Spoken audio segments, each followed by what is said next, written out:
Hello and welcome to this video about woodLAB's outline feature. To access the outline feature, go to the Arkema tools or Arkema and catalogs. Focus first on the features drop. The outline feature is used in the same way as the slot feature. On the left, if you drop the outline on a part face, woodLAB will place the outline path on all four sides of the selected face. It will then be possible to uncheck the sides that should not be machined. If you want to drop the outline on one edge only, fly over the face to be machined and then drop the outline on the target edge. woodLAB will only process that edge. Let's take the example of an outline dropped on one edge. Let's focus on the outline window. In the top left corner of the list, first select the folder for the type of tool you would like to use. Then select the tool in the folder with which to create the outline. By clicking on the tool, a preview of the tool is displayed on the right. For this example, I select the simple round tool.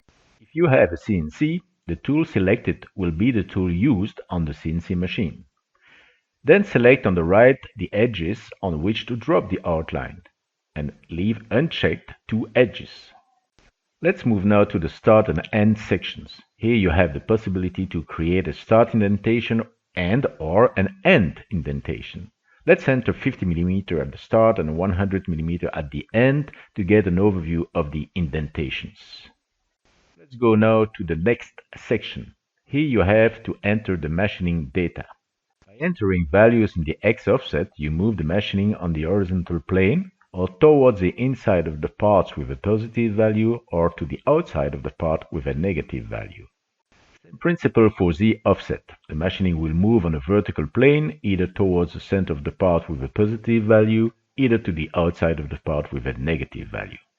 The angle box allows to give an angle to the outline. By ticking the sharp corner checkbox, the corners go from rounded to sharp. Now click the blue button and you will get a preview of the outline. Click on the red button to cancel the outline and click on the green button to validate the outline. By scrolling down the 3D structure of the part and then the outline, you will find the profile section of the tool used to machine the outline, and just below the guide curve, which, as its name indicates, is guiding the tool profile along the tool path set in the outlined window. Think of the outline feature as if it were a vertical router. The outline is therefore used to work on the periphery of the part in the same way as a vertical router. Use the X offset as if it were the rib fence setting of the vertical router, and use the Z offset as if it were the spindle molder shaft height adjustment.